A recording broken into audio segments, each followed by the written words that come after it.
South India shopping mall the wedding మంత్ర సరికొత్త wedding collection south India shopping mall. And ఇండస్ట్రీలో ఒకటి ఉంది, big boss వాళ్ళు బిగ్ బాస్ వరకే, ఆ టైం పీరియడ్ వరకే వాళ్ళకి ఫేమ్ ఉంటుంది. తర్వాత వాళ్ళందరూ కనిపించకుండా వెళ్ళిపోతున్నారు. అది దివి నమ్మిద్దా? ధనుష్ కనిపించకుండా వెళ్ళిపోతున్నారా లేదా అనేది మన చేతిలో ఉంటుంది. బిగ్ బాస్ ఫేమ్ అనేది ఒకటి ఉంది కదా, ఆ ఫేమ్ బయటికి రాగానే మనకన్నా ఎక్కువ మన చుట్టుపక్కల ఉన్న వాళ్ళందరూ మనల్ని ఇలా చేస్తారన్నమాట. నువ్వేంటి షాప్కి వెళ్ళి కొంటున్నావు, నువ్వు షాప్కి వెళ్ళొద్దు, మేము తీసుకొస్తాం. నువ్వేంటి ఇక్కడికి వెళ్తున్నావు, నువ్వేంటి ఆడియన్స్ లోకి వెళ్ళిపోతున్నావు, నువ్వేంటి జనాల్లో కనిపించేస్తున్నావు, నువ్వేంటి ఫోటో ఇచ్చేస్తున్నావు, నువ్వేంటి ఇలా చేస్తావు. నథింగ్. ఆ టైం వరకే అది. అప్పుడే ఫ్రెష్గా మనం టీవీలో కనిపించి బయటకు వస్తాం కదా, ఆ 50 days 100 days చాలా హైప్ ఉంటుంది. దాని తర్వాత కూడా ఇష్టపడే వాళ్ళు ఉంటారు, if you are very good, if you are really good. ఇప్పుడు నేను ఈవెంట్స్ చేస్తున్నా, ఈవెంట్స్ చేయడానికి ఎవరో ఒకరు ఇష్టపడి ఉంటే, ఎవరో ఒకరు అప్పుడు చూసి నచ్చి ఉంటాయి కదా. బట్ ఏదైతే హైప్ క్రియేట్ అవుతుందో దాని చుట్టూ ఒక పర్సన్ చుట్టూ, అది ఆ టెంపరీ వరకే, అప్పటి వరకే. 1 year అనుకుంటా, 1 year 2 నెక్స్ట్ సీజన్ స్టార్ట్ అయ్యే వరకు అంతే. నెక్స్ట్ అంటే నేను ఇది గమనించా, ఎందుకంటే నా ప్రీవియస్ సీజన్ లో ఫాలోవర్స్ ఉంటారు, దాని తర్వాత మనకి ఫాలోవర్స్ పెరుగుతారు. నేను 40K ఉన్నప్పుడు స్టార్ట్ అయ్యా, బయటకు వచ్చేసరికి 395K, మెల్లగా 500, మెల్లగా 1 million. It was very slow process. కానీ అదంతా మెల్లగా అవుతున్న కొద్దీ ఒక పాయింట్ తర్వాత ఆగిపోతుందన్నమాట. దాని తర్వాత పాతోళ్ళు అలాగే యాక్టర్స్ కూడా అంతే. ఒక పీరియడ్ ఉంటుంది, ఆ పీరియడ్ వరకే దాని తర్వాత యూ షుడ్ ఆల్సో అంటే రియాలిటీలో బతకాలి Dhanush. It's reality. And Big Boss is just a show, అందరికి తెలియడానికి. అందరికి తెలిసిన తర్వాత నెక్స్ట్ ఏంటి, మన ఫ్యూచర్ ఏంటి, మన ప్లానింగ్ ఏంటి, మనం చేసుకోవాలి. మనం కష్టపడుతూ ఉండాలి, ఏది ఊరికే రాదు, కష్టపడితేనే వస్తుంది. కానీ అందరూ దివిని చూస్తే పెళ్లి చేసుకోవాలనిపిస్తుంది అంటారు కదా, పెళ్ళి ఎప్పుడు ఇంతకి? ఎందుకు బ్రేకప్ తర్వాత మళ్ళీ ఒక రిలేషన్లోకి పోలేదు? నాకు అంటే చాలా మంది ఫ్రెండ్స్ డేటింగ్ థాట్స్, లేకపోతే కలుద్దాము, బయటికి వెళ్దాము, ఇవన్నీ కొంతమంది కనెక్ట్ అవుతాం, కొంతమందికి అవ్వము. అప్పుడప్పుడు కలుస్తాము, కాఫీకి వెళ్తాము. నాకు ఎందుకో అంత వైబ్ కొట్టలేదు ధనుష్ ఎప్పుడు. అంత రీచ్ అంటే పెళ్లి చేసుకునే అంత కిక్ యాస్ పర్సన్ అని ఎప్పుడు అనిపించలేదు. దాని తర్వాత ఒకళ్ళు నచ్చారు అంటే అవతలోళ్ళు ఎలా అంటే మనల్ని తక్కువ చేసి చూపించారనుకో, వాళ్ళు సెక్యూర్ అంటే they will stand out in the relationship. నువ్వు ఇది బాగాలేదు, నువ్వు దద్ది, నీకు బుర్రలేదు అని మనల్ని కొంతమంది, అంటే ఒక్కొక్కరు ఒక్కొక్క క్యారెక్టర్ అనమాట. అలాంటి ఆ ప్రాసెస్ లో డేట్ అంటే బ్రేకప్ అయిన తర్వాత ఒక 2-3 కలిసినప్పుడు, 2-3 వీళ్ళని ట్రై చేయొచ్చు అనుకున్నప్పుడు ఒక్కొక్కరు ఒక్కొక్కలా ఉన్నారు. అంటే మనలో ఫ్లాస్ ఉంటాయి, మన ఫ్లాస్ ని యాక్సెప్ట్ చేయాలి. కొంతమంది మనల్ని తక్కువ చేస్తారు, ఎందుకు మనం ఇన్సెక్యూర్ అయిపోతాము.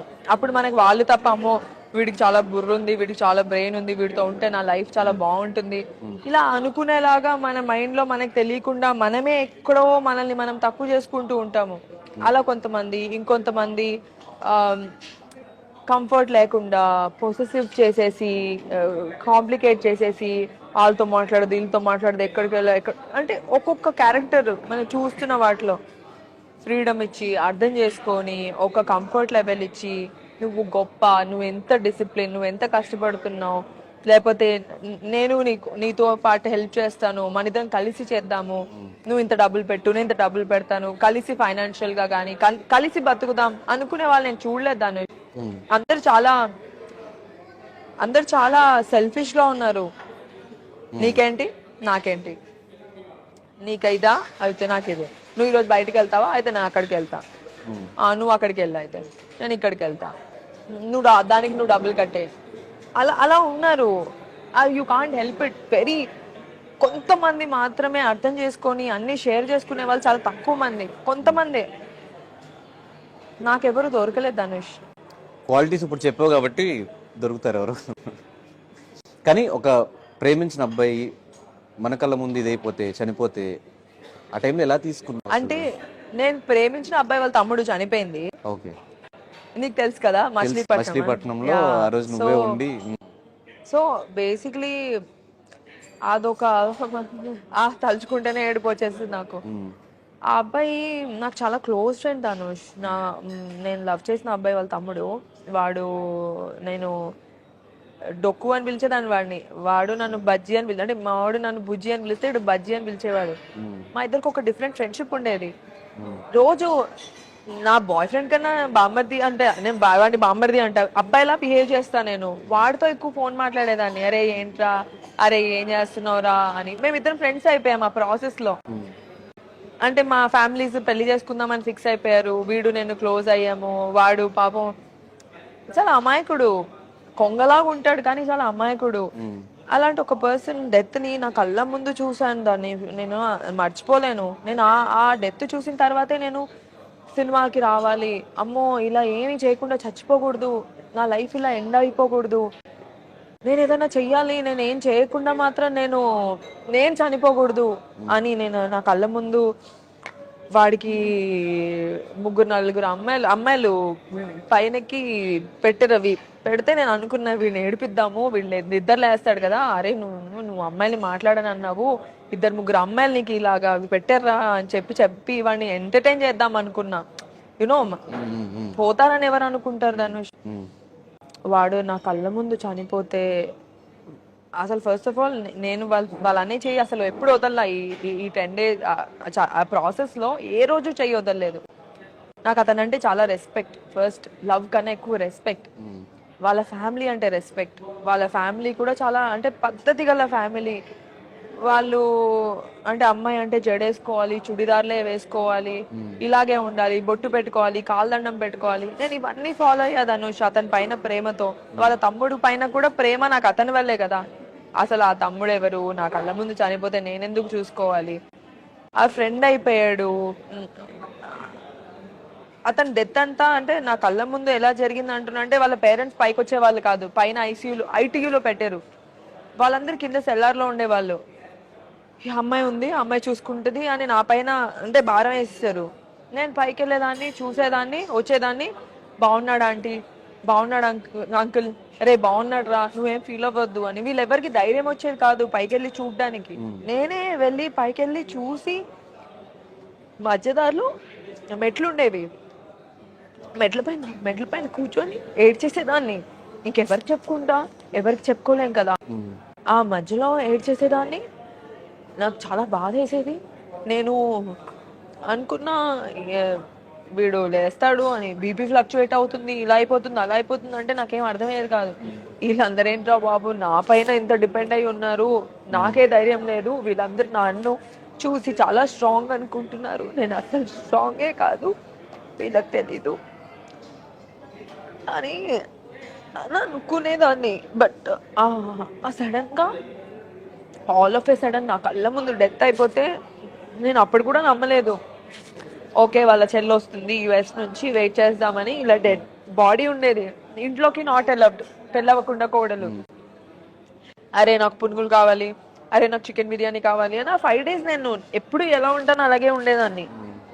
5th day ఎప్పుడైతే తను బాడీ తీసుకెళ్ళిపోయారో వర్స్ట్ అవుట్ అయిపోయా ధనుష్. నా వల్ల కాలేదు అసలు. పెళ్లి ఇలా చేశారు అంటే నా కళ్ళ ముందు వీడు వెళ్ళిపోతున్నాడు, ఇంట్లో నా ముందే ఉన్నాడు కదా, పోతే పోయాడు, నా ముందే ఉన్నాడు, తెలుస్తుంది వాడు ఉన్నాడు.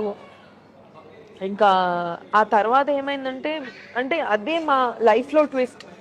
నా లైఫ్ లో నేను యాక్టర్ అవ్వడానికి వాడి డెత్ ఒక మోటివేషన్.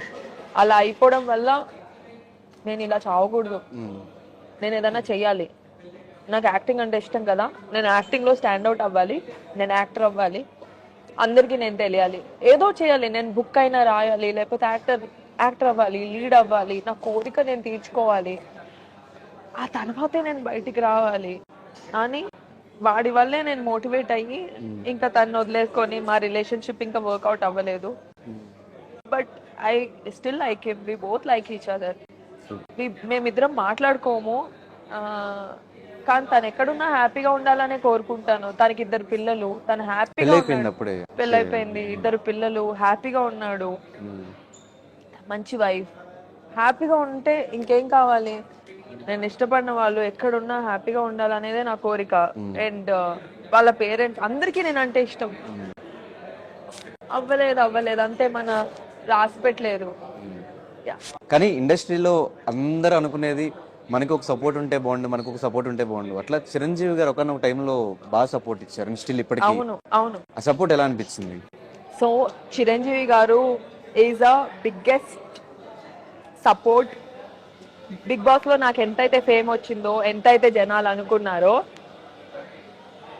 దానికి ఈక్వల్ గా సార్ ఒక్కరోజు రాగానే అలా వెళ్ళింది అనమాట. సో సార్ దాని తర్వాత ఆపర్చునిటీ ఇచ్చారు, సార్ మూవీలో కీ రోల్ ఇచ్చారు. ఆ కీ రోల్ వల్ల నా పర్ఫార్మెన్స్ ఏంటో తెలిసింది అందరికి. ఓ దివ్యకి ఆపర్చునిటీ ఇవ్వచ్చు, షీఈ్ అ పర్ఫార్మర్ అని అనిపించిందే అప్పుడు. And Chiranjeevi garu is a amazing human being. నేను చాలా ఇంటర్వ్యూస్ లో చెప్పాను ఇప్పటికి, ఎందుకు ఇస్తారు అవార్డులు, అంత అద్భుతమైన యాక్టర్ కాకపోతే, అంత అద్భుతమైన హ్యూమన్ బీయింగ్, అంత అద్భుతమైన పర్సన్ కాకపోతే ఊరికే awards Rao. He's amazing Dhanush, he's a very good support. Nag sir also very good support. But only thing ఏంటంటే అంటే స్టార్టింగ్ నుంచి వీళ్ళుండి, స్టార్టింగ్ నుంచి అంతే సపోర్ట్ ఉండి, అలా ఉండి ఇంకా బాగుండేది. నాకు ఎప్పుడు సపోర్ట్ లేదు, సడన్ గా జరిగింది, బిగ్ బాస్ తర్వాత అయ్యింది, లేట్ అయింది, but still okay. So Chiranjeevi గారి తర్వాత నేను విన్నది హరీష్ శంకర్ గారు కూడా మంచి సపోర్ట్ ఇస్తూ ఉంటారు దీపికి అని చెప్పేసి, మంచి ఫ్రెండ్ అని కూడా విన్నా, నిజమేనా? హరీష్ శంకర్ గారు ఎప్పటి నుంచి తెలుసు అంటే, నేను రాబర్ట్ రిచర్డ్సన్ అని ఆస్కార్ విన్నింగ్ కెమెరామెన్ వచ్చారు ఇండియాకి. అప్పటికి నేను మహర్షి చేశాను. నాకు ఎవరో పరిచయం చేశారనమాట, వీళ్ళకి ఇంగ్లీష్ నుంచి తెలుగుకి, తెలుగు నుంచి ఇంగ్లీష్ కి కన్వర్ట్ చేయాలి, వీళ్ళకేమో తెలుగు రాదు కాబట్టి. సో ఆ ప్రాసెస్ లో ఈయన ఒక ఆస్కార్ విన్నింగ్ కెమెరామెన్ ఇండియాకి వచ్చారని తెలిసిన తర్వాత మన తెలుగు ఇండస్ట్రీ డైరెక్టర్స్, కెమెరామెన్స్ అందరూ కలవడానికి వచ్చారు.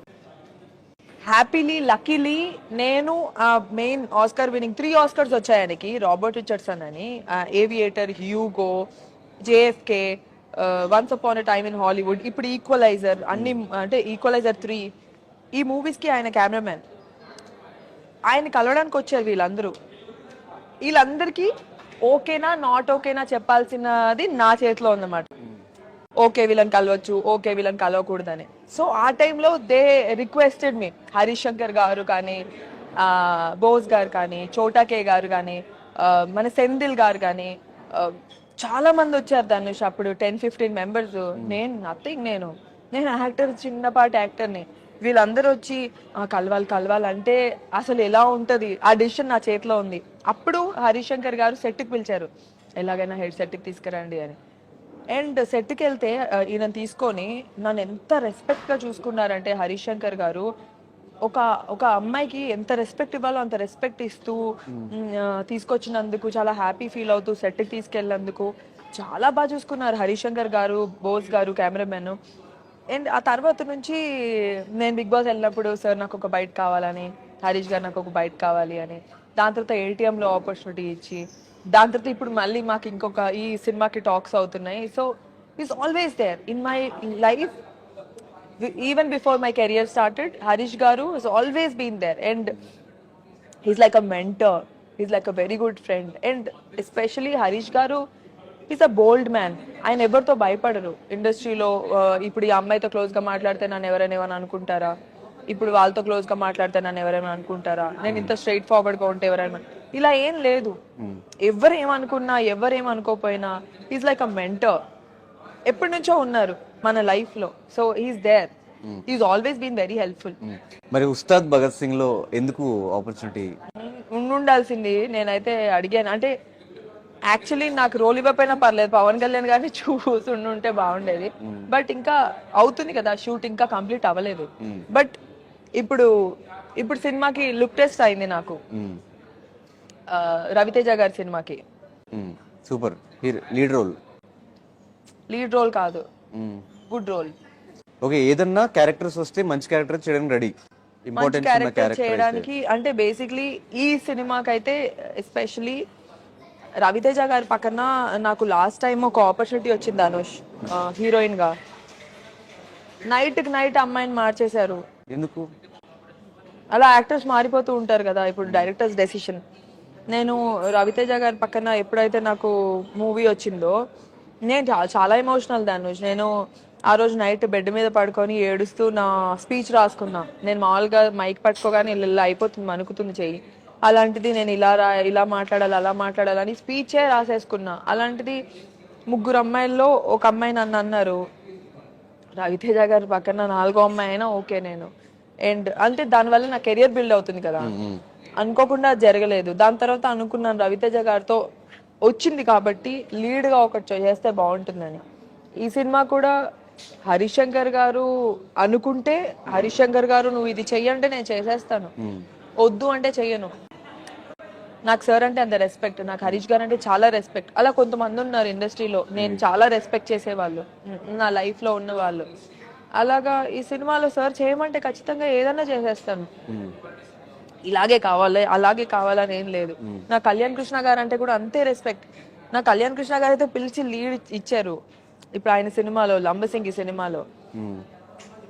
వాళ్ళు అనుకొని ఉంటారు కదా ఈ అమ్మాయికి ఆపర్చునిటీ రావాలి అని. అలా కొంతమంది అనుకొని ఇలాంటి రోల్ అయితే బాగుంటుందని అనుకొని ఇస్తే బాగుంటుంది. నేను ఏం చేయగలను ధనుష్, నా చేతిలో ఏముంది? పెద్ద సినిమాలో హీరోయిన్ అవ్వాలని కోరిక ఎవరికి ఉండదు? నాకు ఉంది కోరిక, నేను పెద్ద సినిమాలో హీరోయిన్ అవ్వాలి, నేను చెయ్యాలి అని. మా పేరెంట్స్ ఇప్పటికీ ప్రౌడ్, ఇంకా ప్రౌడ్ చేయాలి అని. అది అవుతే అయ్యింది, అవ్వకపోతే నా చేతిలో ఏముంది? This is my bread and butter. చెయ్యను ఇలాగే ఉంటానంటే ఏం రాదు. అప్పుడు ఇంట్లో కూర్చోవాలి, మా మమ్మీ డాడీ పైన డిపెండ్ అవ్వాలి. అలా ఎన్ని రోజులు?